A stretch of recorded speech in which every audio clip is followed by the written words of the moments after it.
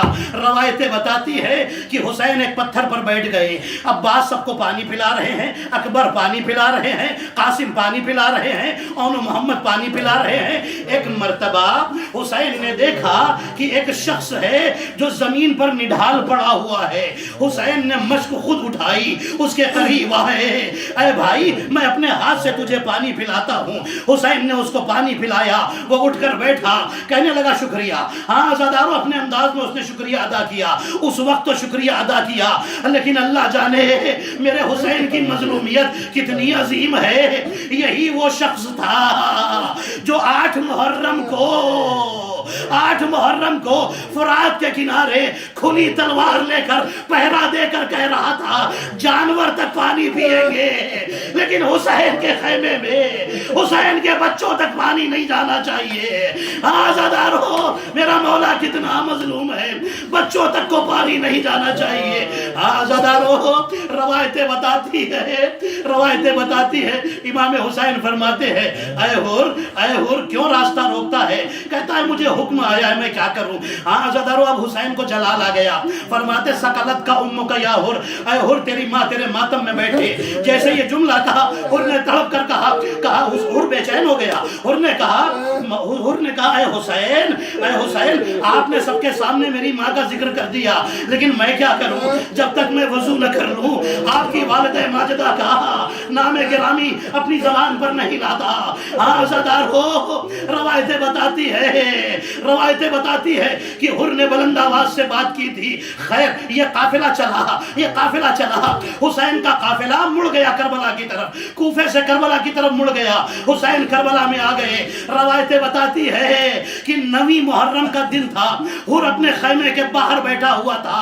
ایک مرتبہ دیکھا کہ ایک شخص ہے جو اپنے گھوڑے کی لگام پکڑے ہوئے پیدل جا رہا ہے۔ حر نے پوچھا اے بھائی کہاں جا رہا ہے؟ تو لشکر یزید کا سپاہی ہے نا؟ کہنے لگا ہاں۔ کہاں جا رہا ہے؟ کہنے لگا فرات پر جا رہا ہوں، خود بھی پانی پیوں گا، اپنے جانور کو بھی پانی پلاؤں گا۔ حر اٹھ کر کھڑے ہوئے، ایک مرتبہ مدینے کی طرف دیکھا اور رو کر ایک جملہ کہا یا رسول اللہ، آپ کی اولاد پر کیا وقت آ گیا؟ ارے یہاں جانور سیراب ہو رہے ہیں، آپ کی اولاد پیاسی ہے، آپ کی اولاد پیاسی ہے، میں آخری منزلوں کی طرف بڑھ رہا ہوں۔ آزادارو، روایتیں بتاتی ہے اپنی آواز کو بھی آزاد چھوڑیے، اپنے آنسوؤں کو بھی آزاد چھوڑ دیجئے۔ آزادارو، روایتیں بتاتی ہے کہ شب عاشور آئی، حر بے چینی سے اپنے خیمے میں ٹہل رہے ہیں۔ ایک مرتبہ حر کا غلام پانی لے کر آیا اور اپنے آقا کی خدمت میں پیش کیا۔ حر نے پانی لیا اور کوزہ زمین پر پٹک دیا۔ جیسے ہی پانی کا کوزہ زمین پر پھینکا، ایک مرتبہ غلام تڑپ گیا، جلدی سے حر کے بھائی کے پاس آیا اور کہتا ہے کہ آپ کے بھائی کی خبر لیجئے، آپ کے بھائی کو نہ جانے کیا ہو گیا ہے، میں نے پانی پیش کیا تھا، انہوں نے زمین پر پھینک دیا، وہ پانی نہیں پیتے، بڑے بے چین نظر آتے ہیں۔ حر کا بھائی آیا اور آ کر کہتا بھیا حر پریشان کیوں ہو، تم نے پانی نہیں پیا؟ جیسے ہی کہا پانی نہیں پیا، حر نے بھائی کا ہاتھ پکڑا اور کھینچتے ہوئے رات کے اندھیرے میں حسین کے خیمے کے پیچھے لے کر آئے۔ جیسے ہی لے کر آئے، حر کہتے ہیں تم پوچھتے ہو نا کہ میں پانی کیوں نہیں پیتا، ارے سنو آواز سنو۔ اب جو آواز سنی تو ایک بچی کہہ رہی تھی اماں میرا اصغر بڑا پیاسا،